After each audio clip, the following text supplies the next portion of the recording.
Bersiaplah para penggemar ruang angkasa, karena kita akan menyingkap rahasia-rahasia langit yang telah diungkap tahun ini. Dari bintang raksasa sampai molekul organik, tahun ini merupakan tahun yang luar biasa bagi para astronom. Jadi, mari kita ikuti semua keseruan yang mungkin terlewatkan di tahun 2023. Pertama-tama kita telah menemukan beberapa monster astral yang nyata. Bayangkan menatap langit malam dan melihat bintang-bintang yang tidak hanya besar tapi raksasa. Para ilmuwan telah menggunakan teleskop khusus yang disebut teleskop antariksa James Webb untuk menjelajahi masa-masa awal alam semesta. Dalam petualangannya, para ilmuwan menemukan bintang-bintang purba yang 10.000 kali lebih besar dari matahari. Ya, kalian tidak salah dengar, 10.000 kali lipat. Raksasa-raksasa di dunia bintang ini merupakan bintang-bintang pertama yang terbentuk di alam semesta, miliaran tahun yang lalu. Bayangkan gugus bola sebagai sebuah kru kosmik yang sangat besar, di mana setiap kelompok terdiri dari 100.000 sampai 1 juta anggota. Gugus-gugus ini seperti sebuah pertemuan keluarga raksasa dengan semua bintang yang lahir pada waktu yang sama. Tapi apa yang membuat monster-monster yang baru ditemukan ini begitu istimewa? Nah, inti atau bagian pusatnya jauh lebih panas daripada yang kita lihat di bintang-bintang saat ini. Para ilmuwan menduga kalau panas yang sangat tinggi ini mungkin disebabkan oleh banyaknya hidrogen yang terbakar pada temperatur yang sangat tinggi. Seolah-olah mereka sedang mengadakan pesta barbeque galaksi. Sesuatu yang menarik terjadi di gugus bola ini. Bintang-bintang yang lebih kecil menabrak bintang-bintang supermasif dan mendapatkan energi ekstra, seperti tambahan daya. Tapi inilah yang menarik. Sebagian besar gugus-gugus tersebut sudah tua, dan bintang-bintang supermasifnya sudah lama menghilang. Kita hanya bisa melihat petunjuk keberadaannya di gugus-gugus yang kita amati sekarang. Para ilmuwan mempelajarinya hanya dari jejak-jejak misterius keberadaannya. Penemuan bintang-bintang monster ini sangat penting bagi pemahaman kita akan alam semesta. Jika para ilmuwan bisa mengumpulkan lebih banyak bukti untuk mengonfirmasi keberadaannya, maka itu akan menjadi terobosan besar. Hal ini akan membantu kita mempelajari lebih lanjut tentang gugus bola dan bagaimana bintang-bintang supermasif terbentuk secara umum. Tapi itu baru penemuan menarik pertama di tahun 2023. Penemuan berikutnya akan menyedihkan. Kalian tahu cincin-cincin indah yang membuat Saturnus tampak begitu mewah? Nah, tahu nggak? Cincin-cincin itu akan menghilang dalam waktu yang tidak terlalu lama lagi secara astronomis. Misi Cassini milik NASA yang menjelajahi Saturnus dari tahun 2004 hingga 2017 mengumpulkan beberapa data menarik tentang cincin Saturnus. Selama perjalanan Cassini, ketika Cassini melakukan manuver-manuver keren di dekat Saturnus, para ilmuwan menemukan sesuatu yang mengejutkan. Cincin Saturnus kehilangan banyak massa setiap detik hingga bertonton massa. Artinya, lingkaran cahaya yang megah ini hanya akan bertahan paling lama beberapa ratus juta tahun lagi. Bagi manusia, waktu itu mungkin terasa lama, tapi dalam skema besar alam semesta, waktu itu hanya sekejap mata. Yang penting, kita telah belajar bahwa cincin-cincin besar seperti cincin Saturnus tidak bertahan selamanya. Cincin-cincin itu pada akhirnya akan memudar. Setidaknya, kita tidak akan menyaksikan momen ini. Para ilmuwan memiliki teori menarik tentang apa yang akan terjadi ketika cincin Saturnus menghilang. Mereka menduga kalau planet es dan gas raksasa lainnya di tata surya, seperti Uranus dan Jupiter, juga pernah memiliki cincin yang sangat besar. Tapi seiring berjalannya waktu, cincin-cincin itu menipis dan menjadi seperti pita tipis asteroid seperti yang dimiliki Uranus sekarang. Cincin Saturnus sebagian besar terbuat dari es, tapi cincin Saturnus juga mengandung debu-debu berbatu. Debu ini berasal dari asteroid dan meteorit kecil yang menabrak benda-benda langit dan hancur. Debu ini seperti badai salju yang terdiri dari partikel es dan puing-puing luar angkasa. Penelitian ini juga mengungkap kalau cincin Saturnus sudah ada sejak lama setelah planet ini terbentuk. Cincin Saturnus masih terbentuk ketika dinosaurus masih berkeliaran di bumi. Jadi, dari segi usia astronomi, cincin Saturnus masih sangat muda, hanya beberapa ratus juta tahun. Penemuan ini membuat para ilmuwan sangat gembira karena ini berarti ada sesuatu yang dramatis yang terjadi di masa lalu Saturnus sehingga terciptalah piringan es yang menakjubkan ini. Tapi ini adalah misteri yang menunggu untuk dipecahkan. Para ilmuwan ingin mencari tahu apa yang sebenarnya menyebabkan cincin-cincin itu terbentuk dan mengapa cincin-cincin itu memiliki struktur yang menakjubkan. Semoga saja mereka bisa menemukan jawabannya. Tapi, beralih ke hal yang lebih optimis, kita punya berita menarik lainnya dari luar angkasa. Baru-baru ini, para ilmuwan mempelajari salah satu galaksi terjauh di alam semesta, dan mereka menemukan sesuatu yang menakjubkan, molekul organik. Galaksi yang dimaksud memiliki nama panjang, SPT 041847. Jaraknya lebih dari 12 miliar tahun cahaya dari planet biru kita. Bisakah kamu membayangkan jarak itu? Galaksi ini merupakan galaksi terjauh yang pernah diketahui, di mana molekul organik kompleks ditemukan. Itu sebabnya melihat galaksi ini seperti melihat sesuatu dari alam semesta yang masih bayi. Kita tidak tahu seperti apa bentuk galaksi ini sekarang. Cahaya yang sampai ke kita adalah cahaya ketika alam semesta baru berusia 1,5 miliar tahun. Bayangkan bisa melihat sesuatu dari masa lalu yang sangat jauh. Jadi, yang mereka temukan adalah sesuatu dengan nama yang sangat rumit, molekul hidrokarbon aromatik polisiklik, atau singkatnya molekul PAH. Kamu mungkin bertanya-tanya, apa itu? Nah, ternyata kamu bisa menemukan molekul ini di sini, di planet kita. Molekul ini bisa ada di hal-hal seperti asap dari mesin mobil atau bahkan kebakaran hutan. Molekul PAH terdiri dari rantai atom karbon, dan inilah bagian yang sangat keren. Molekul ini dianggap sebagai bahan pembangun dasar kehidupan. Bayangkan, blok-blok penyusun kehidupan, rantai karbon yang sangat kecil, ditemukan di galaksi yang sangat jauh. Itu seperti menemukan jarum di tumpukan jerami. Mereka juga menemukan kalau gas yang melayang-layang di galaksi tersebut mengandung elemen-elemen berat. Ini merupakan hal yang sangat penting, karena hal ini menunjukkan bahwa ada banyak bintang yang datang dan pergi di sana, menciptakan semua elemen yang menakjubkan ini. Artinya, galaksi ini juga berpotensi kaya akan elemen-elemen lain. Penemuan ini membuka dunia yang penuh dengan berbagai kemungkinan dan memunculkan begitu banyak pertanyaan menarik. Bagaimana molekul-molekul ini bisa terbentuk di galaksi yang sangat jauh? Dan karena kita melihat ke masa lalu, apa yang mungkin terjadi pada molekul-molekul organik selama ini? Mungkinkah molekul-molekul itu berevolusi menjadi kehidupan? Kita baru sampai di permukaan dari hal-hal luar biasa yang menunggu untuk diungkap. Oh iya, kalau sudah sejauh ini, bagaimana para ilmuwan bisa menemukan sesuatu seperti itu? Nah, mereka memiliki instrumen yang disebut teleskop luar angkasa James Webb. Teleskop canggih ini baru saja diluncurkan dan memiliki kekuatan super dalam hal mengamati alam semesta. Jadi, ketika para ilmuwan mempelajari galaksi yang jauh ini, mereka mengalami sedikit masalah. Cahaya yang datang dari objek-objek jauh itu sangat redup, sehingga sulit untuk dilihat atau dideteksi. Tapi tahu nggak? Mereka punya ide cemerlang untuk memecahkan masalah ini. Mereka menggunakan sesuatu yang disebut pelensaan gravitasi. Ini seperti kekuatan khusus kaca pembesar alami. Bayangkan dua galaksi yang berbaris sempurna seperti dalam pemotretan. Cahaya dari galaksi yang jauh, galaksi latar belakang, bergerak ke arah kita. Namun dalam perjalanannya, cahaya tersebut melewati galaksi latar depan yang bagaikan lensa ruang angkasa raksasa. Dan ternyata, gravitasi galaksi latar depan membelokkan cahaya, seperti kaca pembesar, membuatnya lebih besar dan lebih terang. Ini seperti lensa zoom kosmik di teleskop.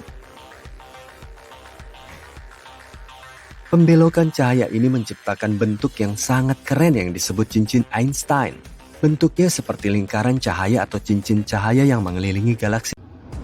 Bayangkan sesuatu yang begitu kuat bisa menyedot seluruh galaksi, sangat misterius, nggak terlihat dengan mata telanjang dan saking mengesankannya, bisa memanipulasi ruang dan waktu sesuai keinginannya. Ya, itulah ibuku. Bercanda. Oke, temui pahlawan super terhebat di alam semesta, bintang lubang hitam. Apakah itu dan bagaimana cara kerjanya? Yuk kita cari tahu. Alam semesta ini penuh keajaiban dan bintang lubang hitam adalah salah satu yang paling mengagumkan. Ini kekuatan supermasif yang bisa melawan hukum fisika dan menjadi teka-teki yang sulit dipecahkan oleh para ilmuwan. Gak heran, para penulis fiksi ilmiah menganggapnya begitu menarik. Bintang lubang hitam yang juga dikenal sebagai bintang kuasi adalah tipe hipotetis dari bintang sangat masif dan terang yang mungkin ada di awal sejarah alam semesta. Bintang ini diperkirakan seterang galaksi kecil, tapi gak seperti bintang modern. Bintang kuasi gak mendapat energi dari fusi nuklir di intinya. Energi bintang kuasi berasal dari materi yang jauh ke dalam lubang hitam di intinya. Dan ya, seperti lubang hitam pada umumnya, bintang-bintang ini mampu menyedot apa saja yang berada terlalu dekat, termasuk bintang, debu, dan bahkan seluruh galaksi. Tapi, bagaimana mungkin bintang lahir dari lubang hitam? Dan terlebih lagi, bagaimana mereka bisa terus hidup berdampingan? Pertama-tama, kita bahas dulu proses terbentuknya lubang hitam secara umum. Semua berawal dari sebuah bintang supermasif yang setidaknya beberapa kali lebih besar dari matahari. Bintang raksasa ini menyala terang dan panas, bersinar dengan cahaya sejuta matahari. Tapi pada akhirnya, bintang ini kehabisan bahan bakar dan nasibnya sudah dipastikan. Menjelang akhir hidupnya, bintang ini melepaskan ledakan besar yang dahsyat. Ledakan ini begitu dahsyat hingga bisa melebihi cahaya sebuah galaksi. Ledakan ini disebut supernova. Dalam ledakan ini, lapisan terluar bintang akan terlontar jauh, sedangkan inti bintang diremas oleh gravitasinya sendiri. Jika inti yang diremas cukup berat, ia akan terus mengerut hingga menjadi lubang hitam. Seperti itulah lubang hitam lahir. Jangan coba-coba memakaikan popok pada benda ini.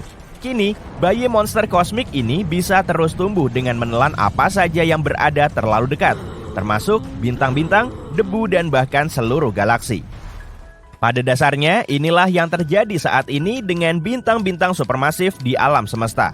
Lalu, bagaimana dengan bintang kuasi? Pembentukan bintang kuasi hanya bisa terjadi di awal perkembangan alam semesta, sebelum hidrogen dan helium terkontaminasi oleh elemen-elemen yang lebih berat. Karena itulah, bintang kuasi memiliki satu karakteristik penting, yaitu berukuran amat sangat besar. Saking besarnya, sampai nggak bisa dibayangkan. Bintang kuasi bahkan membuat bintang modern terbesar seperti VY Canis Majoris dan Stephenson 218 tampak kerdil. Gak heran, bintang ini sangat menakutkan. Bintang-bintang kuasi lahir dari protobintang, salah satu bintang pertama di alam semesta, leluhur dari... pokoknya segala yang ada. Jadi, bayangkan sebuah protobintang yang sangat masif hingga intinya luruh menjadi lubang hitam, seperti yang sudah dijelaskan tadi. Tapi, perbedaan utamanya adalah pada supernova biasa. Lapisan luar bintang terlontar oleh energi yang dilepaskan saat ledakan. Sedangkan pada bintang kuasi, lapisan terluar ini cukup masif untuk menyerap energi tanpa terlontar. Apa yang dihasilkan pada akhirnya? Sebuah bintang dengan lubang hitam pada intinya yang memiliki massa 1000 hingga 10.000 kali massa matahari. Bintang kuasi ini 14.000 kali lebih besar daripada matahari, yang membuatnya lebih besar dari bintang manapun yang kita kenal saat ini. Raksasa-raksasa langit ini memiliki karakteristik yang cukup fantastis. Ketika lubang hitam terbentuk di pusat protobintang raksasa, ia akan melepaskan banyak sekali energi. Energi ini bantu menyeimbangkan gaya gravitasi sehingga menjadikannya seperti bintang raksasa bertenaga fusi.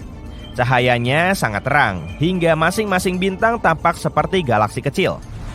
Bintang kuasi memiliki masa hidup yang pendek, sekitar 7 juta tahun.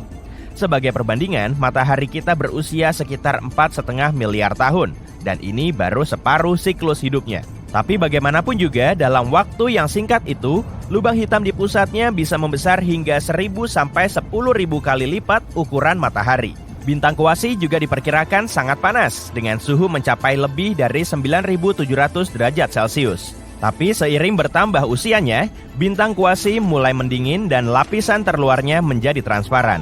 Pada akhirnya, suhunya mendingin hingga mencapai 3.727 derajat Celcius. Dan pada titik itu, bintang kuasi nggak akan bersinar lagi karena nggak bisa bertahan pada suhu itu.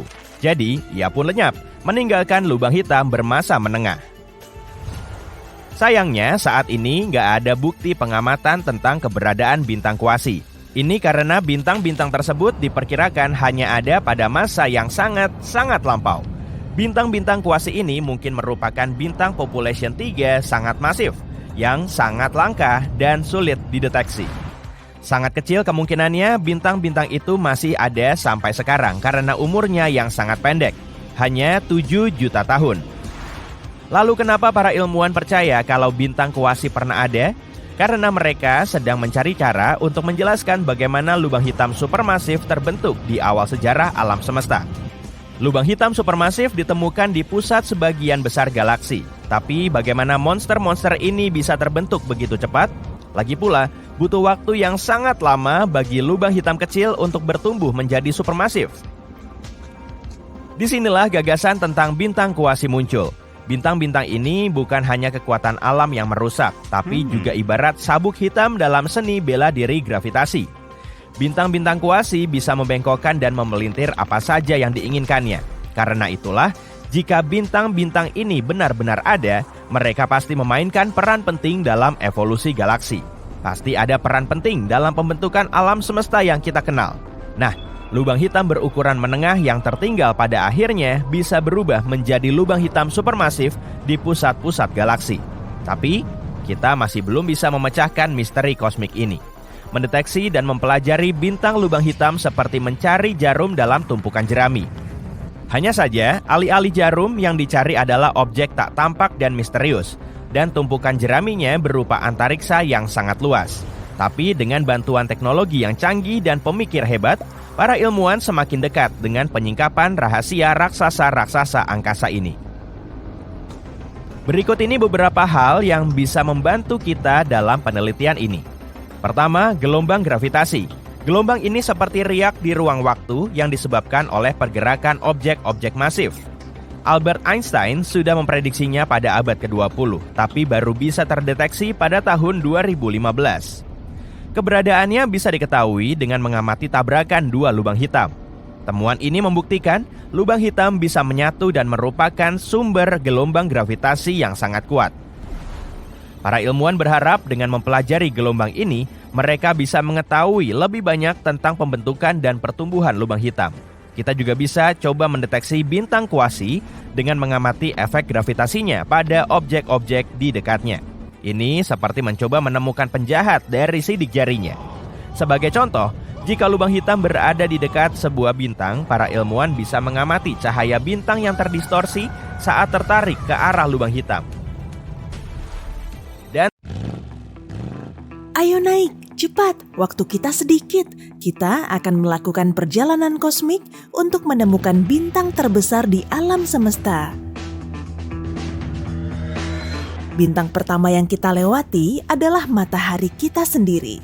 Sejauh ini, meski bukan yang terbesar, matahari tetaplah masif. Kamu bisa memasukkan 1 juta bumi di dalamnya. Artinya, jika matahari kita jadikan sebesar bola basket, bumi hanya seukuran setengah penghapus karet. Jika kita menaruh semua planet di satu sisi timbangan dan matahari di sisi satunya, berat kumpulan planet kita tidak akan ada tandingannya. Matahari membentuk 99,9% dari seluruh massa di tata surya kita. Pada dasarnya, massa adalah seberapa banyak bahan atau materi dari suatu benda, dan berkat massa inilah bintang-bintang dapat bersinar. Begini, semakin banyak materi dalam sebuah bintang, semakin tebal dan panas pula intinya. Ini kemudian memulai rantai reaksi kimia. Atom hidrogen saling bertabrakan sehingga membentuk helium dan melepaskan energi super besar. Energi itu adalah cahaya dan panas bintang. Jadi, bintang yang lebih besar sama dengan bintang yang lebih terang. Tapi, makin banyak reaksi yang terjadi, umur bintang semakin pendek. Saat mulai kehabisan bahan bakarnya, bintang akan memasuki fase raksasa. Bintang akan mengembang dan berubah menjadi merah. Ini membawa kita kembali ke misi utama kita. Bintang terbesar yang akan kita temukan kemungkinan besar berada di penghujung usianya.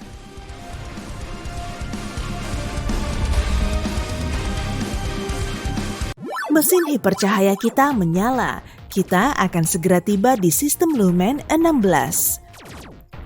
Di sini kita akan menemukan salah satu bintang terkecil di seluruh alam semesta, Katai Coklat.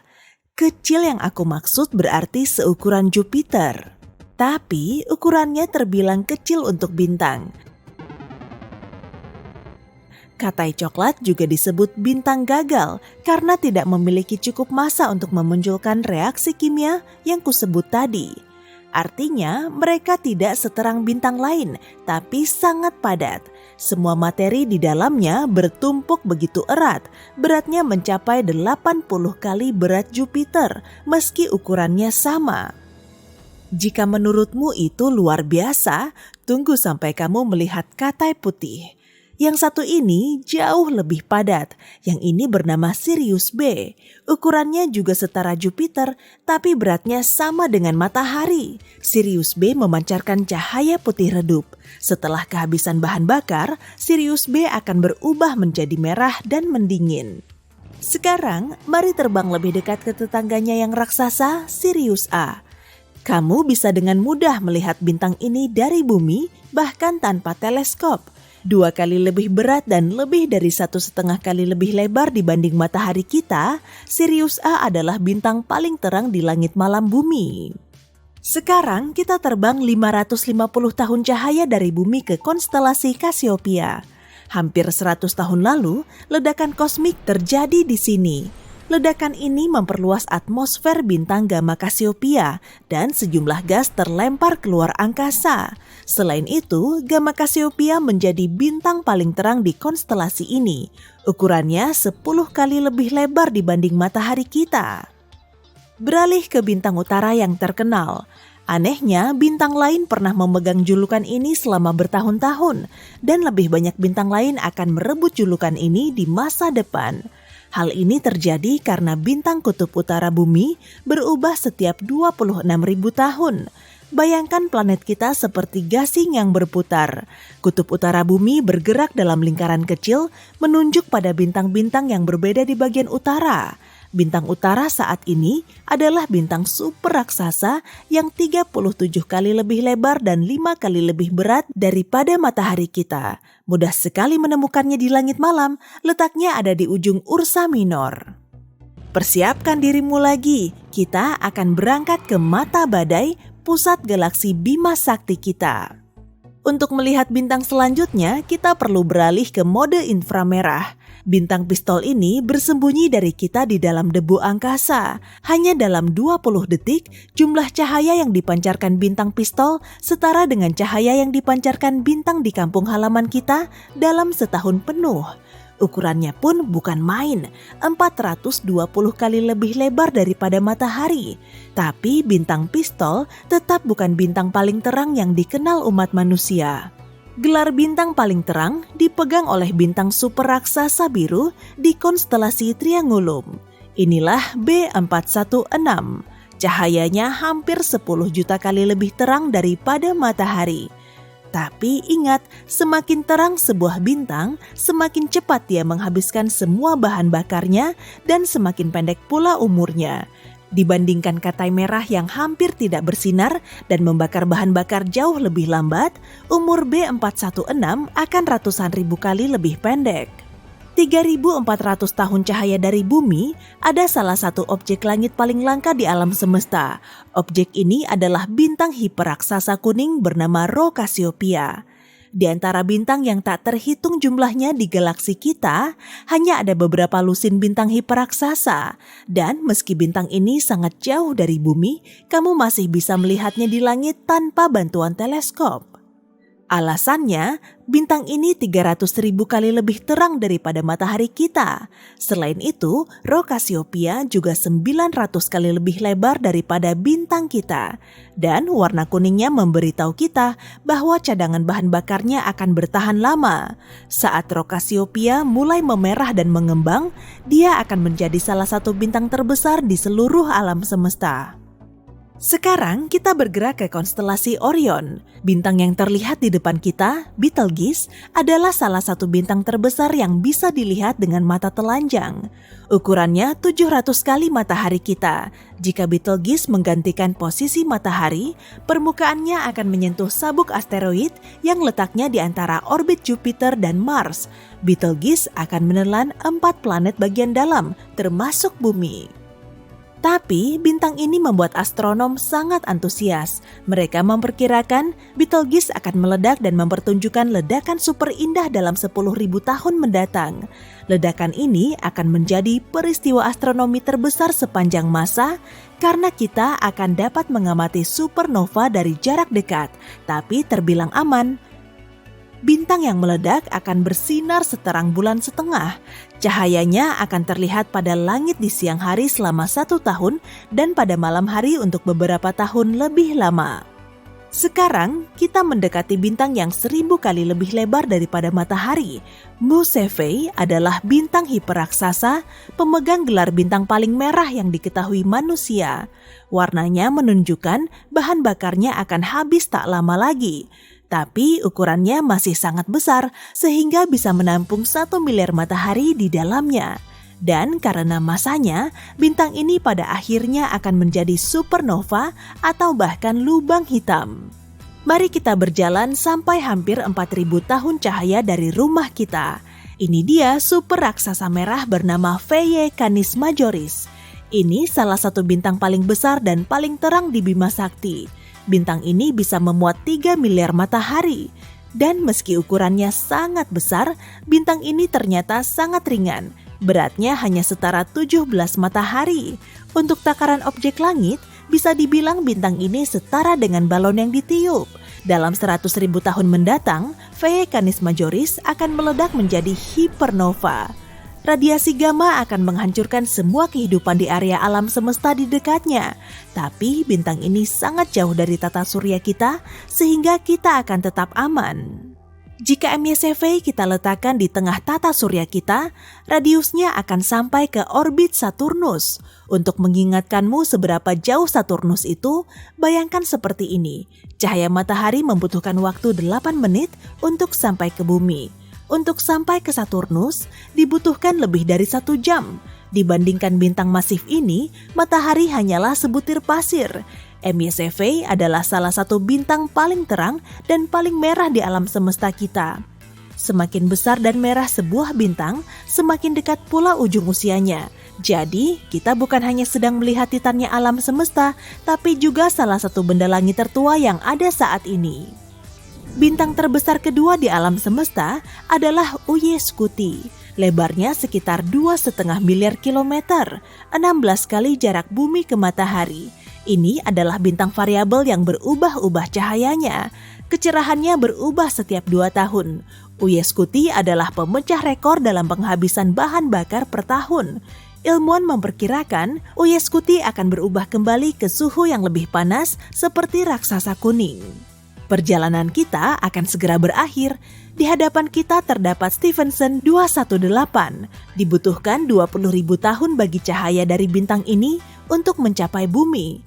Di planet terestrial mungil kita ini, sulit untuk mengabaikan raksasa merah sebesar ini. Lebarnya 2150 kalinya matahari kita. Kita butuh 10 miliar matahari untuk mengisi volumenya. Sebagai perbandingan, rata-rata pantai mengandung hanya sekitar 5 miliar butir pasir.